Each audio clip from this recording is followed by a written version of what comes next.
지난 시간 상례를 주관하는 사람인 주인과 주부, 호상, 사서, 사화를 정한다는 것까지 말씀드렸습니다.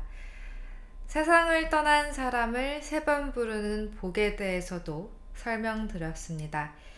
이런 여러 절차를 행하며 주인과 그 식구들은 옷을 갈아입고 음식을 먹지 않습니다. 사망한 사람이 남성이라고 할 때 그의 아내, 자식, 며느리, 첩은 모두 쓰고 있던 관과 겉옷을 벗고 머리카락을 풀어 헤칩니다. 겉옷을 벗는다는 것은 상의를 탈의하고 아무것도 입고 있지 않는다는 게 아닙니다. 평상시에 입던 옷을 벗고 흰색 옷으로 갈아입어야 한다는 말입니다. 우리는 관례를 보면서 복식의 중요성에 대해 살폈습니다. 관을 바꾸어 쓰는 것만으로 성인과 아이를 나눈다고 말씀드렸죠.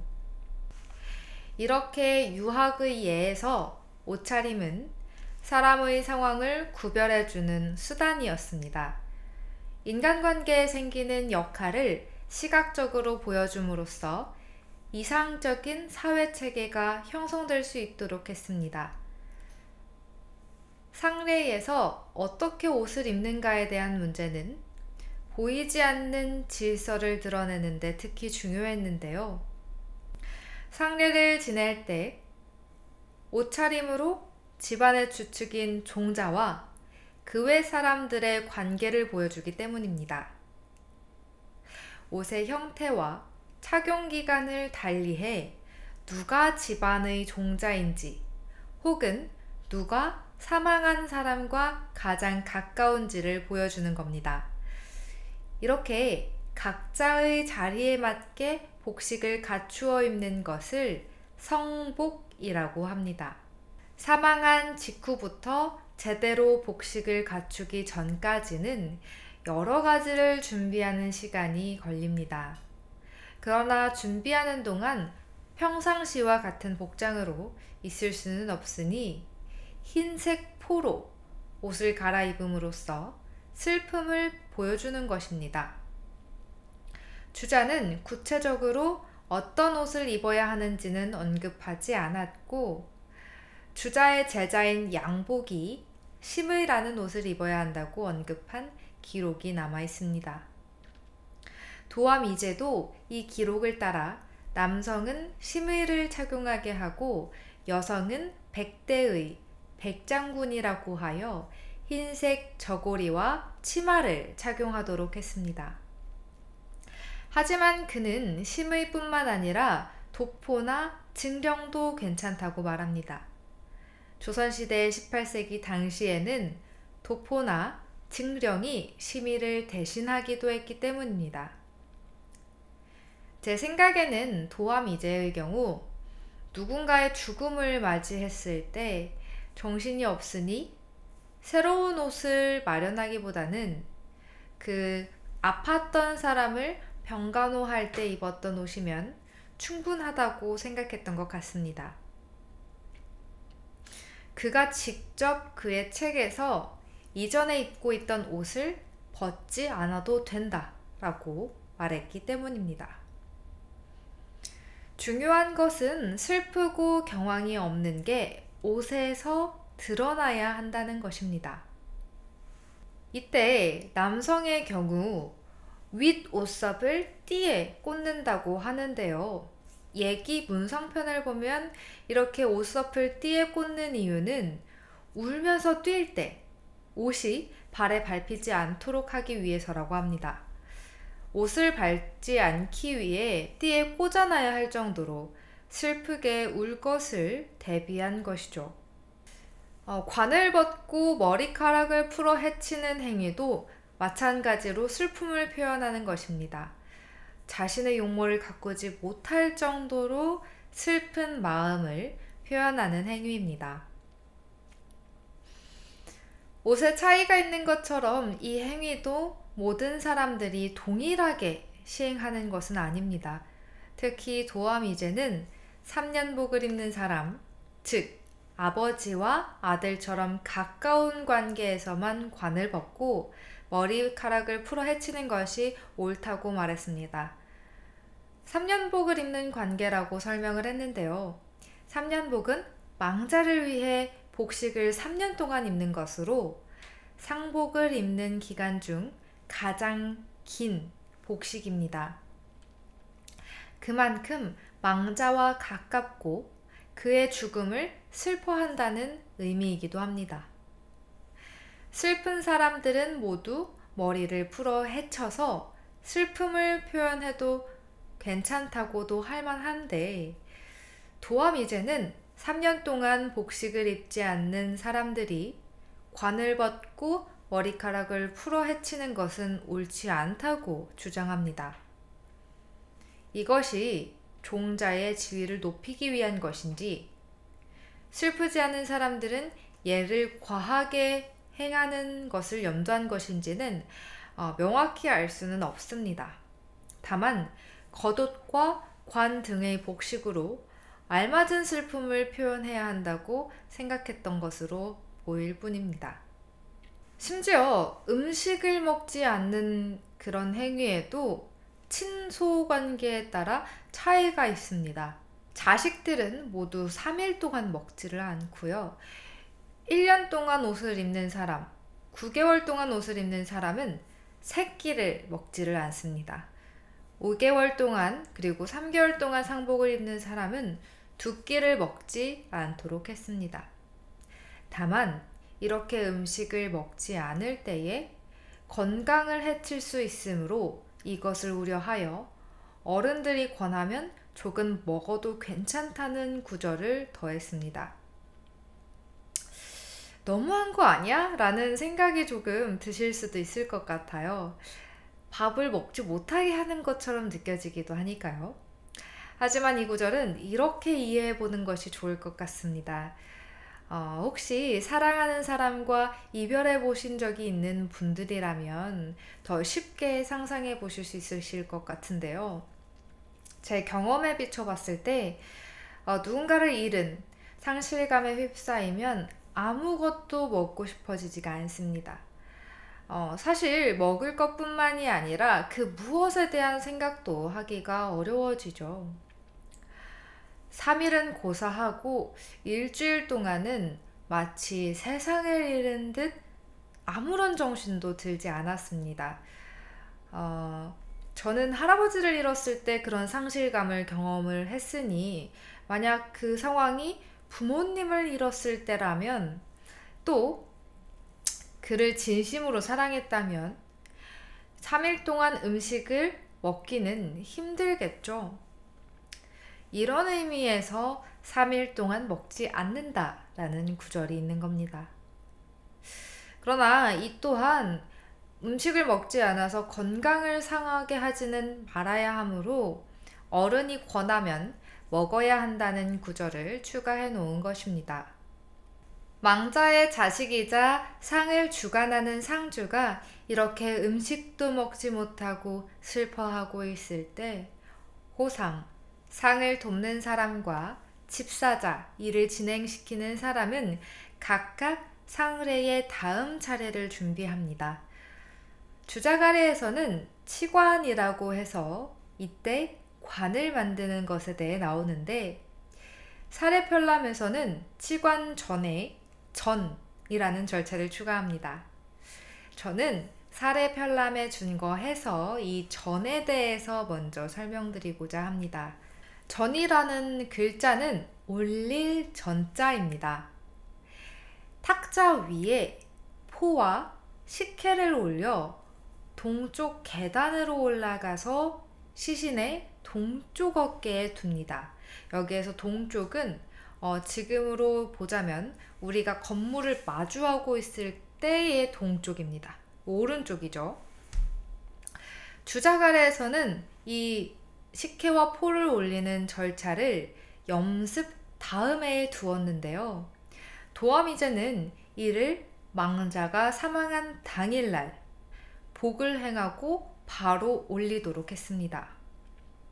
그 이유는 신이 의지에 있을 수 있도록 하기 위해서입니다. 앞서 복이 망자의 혼령을 불러들이는 절차라고 말씀드렸습니다. 혼령이 육체에서 떨어지지 않도록 하기 위해 복을 할 때 흔들었던 망자의 옷을 시신 위에 덮는다고도 했습니다. 이와 같은 맥락에서 육체와 분리된 혼령, 그 조상신이 행여 흩어져 사라지지 않도록 그가 평상시에 먹었던 포화, 식혜를 시신의 동쪽 어깨 위에 차려놓도록 한 겁니다. 의례사상례에서 정현이라는 학자는 전을 하는 이유에 대해 귀신은 형상이 없으니 전을 차려놓고서 의지하게 한다 라고 하였습니다. 그가 해석한 이 말과 도암이제의 말을 같이 생각해보면 이 전이라는 절차는 조상신을 대하는 우리의 마음과 연관이 있음을 짐작해 볼 수 있습니다. 이제는 전을 행할 때 평상시에 쓰던 탁자, 먹던 음식 등을 준비하게 했습니다. 이는 여러 해석이 가능합니다. 저는 3가지로 정리해 보려고 합니다. 첫째, 망자의 죽음을 인정하지 않는 태도입니다. 둘째, 혼령이 편하게 의지할 수 있도록 그가 원래 사용하던 것을 두는 배려입니다. 셋째, 번거롭게 새로 기물을 만들어서 갖출 시간도 없고 여유도 없으니 있던 것을 사용하는 실용성 고려입니다.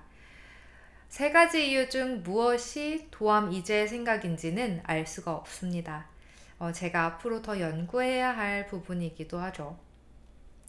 근거를 마련한다면 추후에 내용을 추가해 놓도록 하겠습니다.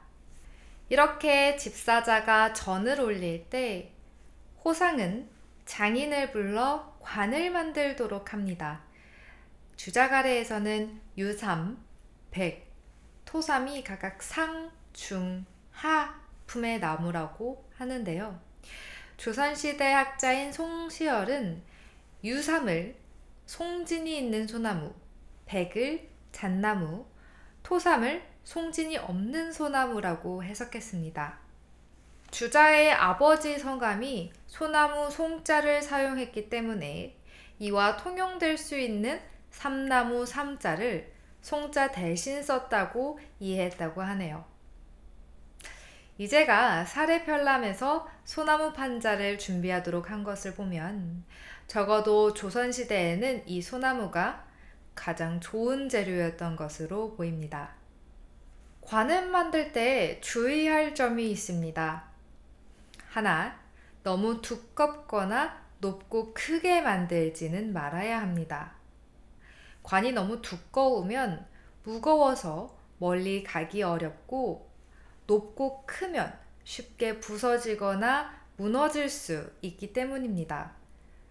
따라서 겨우 시신이 들어갈 수 있게 하는 게 좋다고 합니다. 둘, 관에는 송진을 녹여 발라 관 틈을 메꾸고 관 내부를 칠합니다. 소나무에서 나온 이 송진은 시간이 지나면서 더 단단하게 굳는 성질이 있습니다. 우리는 이것을 오칠한다 라고도 하는데요. 지금 박물관에서 볼 수 있는 고려시대의 유물 중 나무로 만들어진 것들은 대부분 이 칠이 되어 있어 오래 유지될 수 있습니다. 사망한 사람의 시신이 담겨져 있는 관이 썩는 경우 혹은 도구를 당할 경우를 대비해 송진을 칠해 견고하게 만드는 겁니다. 이렇게 호상은 장인에게 시신을 모실 관을 마련하도록 지시 내립니다. 친척, 동료, 친구에게 부고를 합니다. 이 또한 상주가 경황이 없을 수 있으므로 호상과 사서가 서신을 발송합니다. 혹 호상과 사서를 정하지 못했거나 호상과 사서를 두지 않았을 경우에는 상주가 직접 편지를 보내는데요. 이렇게 직접 보낼 때에는 친척에게만 편지를 보내고 동료와 친구에게는 보내지 않습니다. 이때 상을 알리는 편지 외에는 일절 다른 내용의 편지를 주고받지 않기를 권하고 있고요.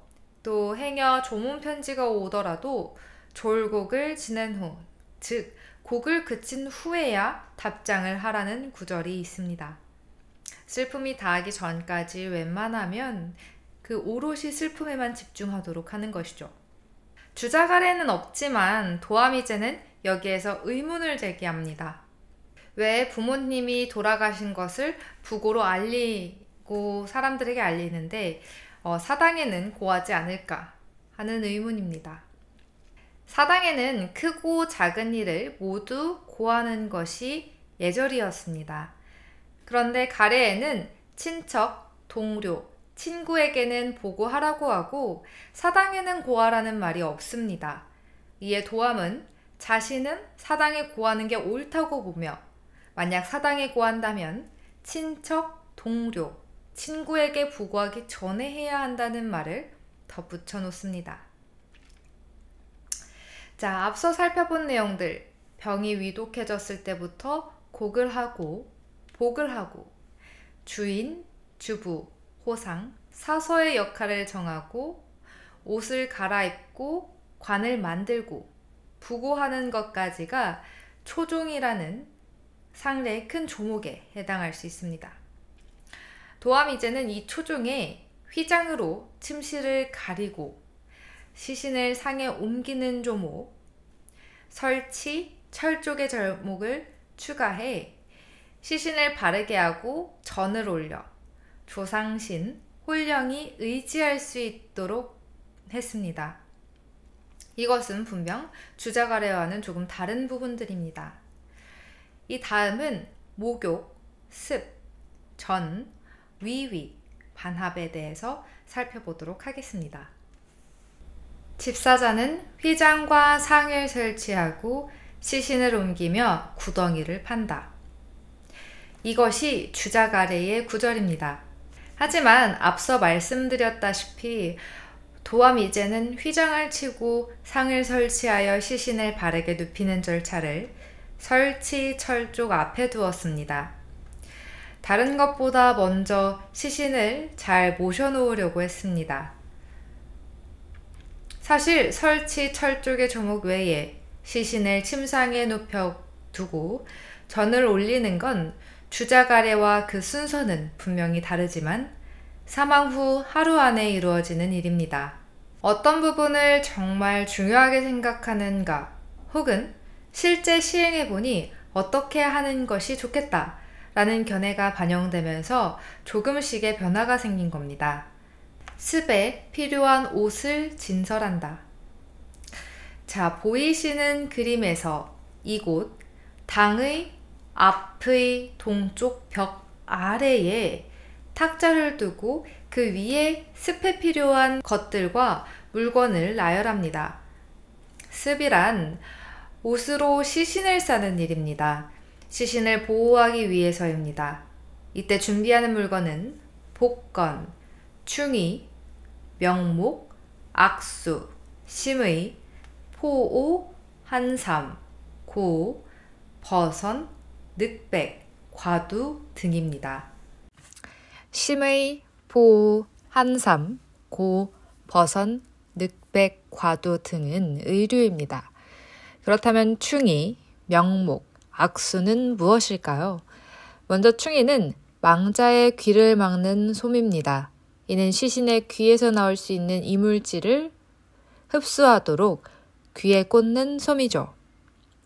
주로 깨끗한 솜과 입과 코, 귀를 막아 시신에서 분비물이 나오거나 벌레 등이 들어가는 것을 방지하는 역할을 합니다.